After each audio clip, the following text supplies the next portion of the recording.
प्रणाम आप सभी को। मेरा नाम सुशील है। आज मैं आपको सुभद्रा कुमारी चौहान की कहानी के पास लेकर चलता हूँ। सुभद्रा जी की कहानियाँ बेहद सादगी लिए हुए गहरे सवाल उभारती हैं और साथ ही साथ कहीं कहीं समाधान की भी पेशकश करती हैं।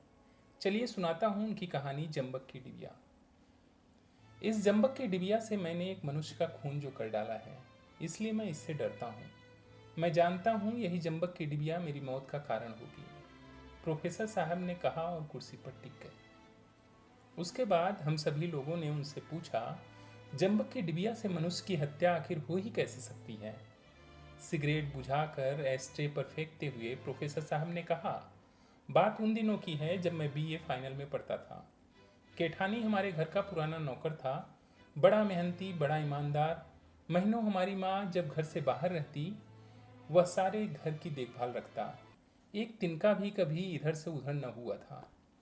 एक बार यही बरसात के दिन थे, मेरी छोटी बहन के बदन पर कुछ लाल लाल दाने से उठ आए और उसके लिए मैं जंबक की एक डिबिया खरीद लाया। मेरी माँ मशीन के सामने बैठी कपड़े सी रही थी। आसपास बहुत से कपड़े फैले पड़े थे। वहीं मैंने वह डिब्बी खोली, बहन के दानों पर जहाँ तहाँ लगाया और डिब्बी बंद करके माँ के हाथ में दे दी। पास ही के ठानी खड़ा खड़ा धुले हुए कपड़ों की तह लगा रहा था। जब मैं बहन के दानों पर जंबक लगा चुका, तब केठानी ने उत्सुकता से पूछा, काय भैया, इसे ई सब अच्छो हुई जय हैं।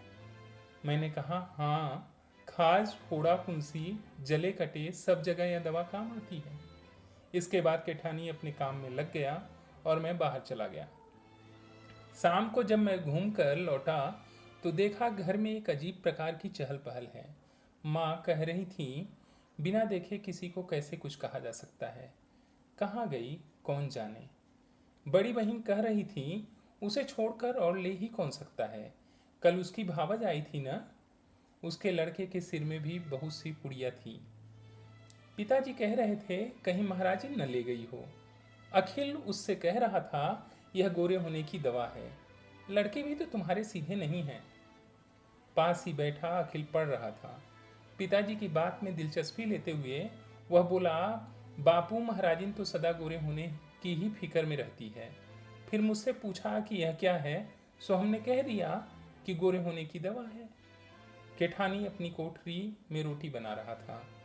उसे बुलाकर पूछा गया तो उसने कहा, जब भैया लगाई हती आपने तो तबै देखी रही, फिर हम नहीं देखन सरकार।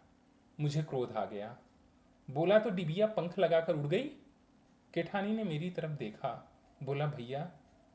मैंने कहा, चुप हो, मैं कुछ नहीं सुनना चाहता। सुबह मैं डिब्बी लाया और इस समय गायब हो गई। यह सब तुम्ही लोगों की बदमाशी है।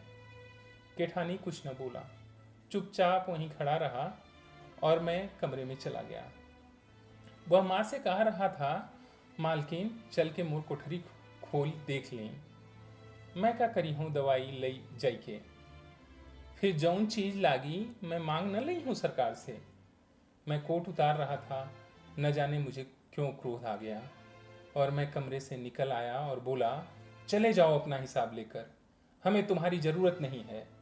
आखिर माँ ने बहुत समझाया, पर हम सब भाई बहन न माने और माँ ने केठानी को बहुत रोकना चाहा और वह यही कहता रहा, जब तक भैया माफ न कर देंगे, अपने मुंह से मुझसे रहने को न कहेंगे, मैं न रहूँगा।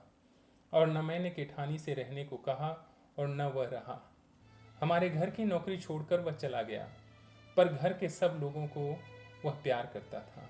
वह गया जरूर, पर वह तन से गया, मन से नहीं। माँ को भी उसका भाव बहुत खटका और मुझे तो सबसे ज़्यादा उसका भाव खटका। वह मेरे कमरे की सफाई रखता था, सजा कर रखता था और फूलों का गुलदस्ता नियम से बना कर रखता था।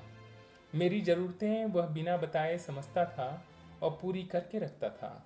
पर जिद्दी स्वभाव के कारण चाहते हुए भी मैं माँ से यह न कह सका कि केठानी को फिर से बुला लो, जो कि मैं हृदय से चाहता था। एक दिन माँ ने कहा कि केठानी राय साहब के बंगले पर गारा मिट्टी का काम करता है। मैंने सुना, मेरे हृदय में ठेस सी लगी। बूढ़ा आदमी, डगमग पैर, भला वह गारा मिट्टी का काम कैसे कर सकेगा। फिर भी चाहा कि यदि माँ कहे कि केठानी को बुलाए लेती हूँ तो मैं इस बार जरूर कह दूंगा कि अच्छा बुला लो, पर इस बार माँ ने केवल उसके गारा मिट्टी ढोने की खबर भर दी और केठानी को फिर से नौकर रखने का प्रस्ताव न किया। एक दिन मैं कॉलेज जा रहा था। देखा केठानी सिर पर गारे का तसला रखे चाली पर से कारीगरों को दे रहा है। 40 फुट ऊपर चाली पर चढ़ा वह बूढ़ा केठानी खड़ा काम कर रहा था। मेरी अंतरात्मा ने मुझे काटा।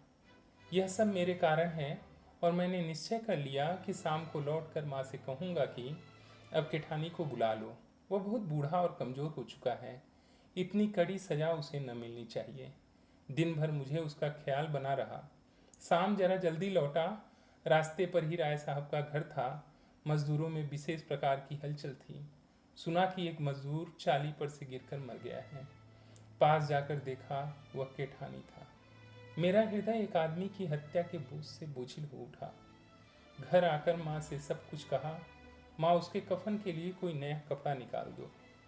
माँ अपने सीने के कपड़ों की पोटली उठा लाई। नया कपड़ा निकालने के लिए उन्होंने ज्यों ही पोटली खोली, जंबक की डिबिया खट से गिर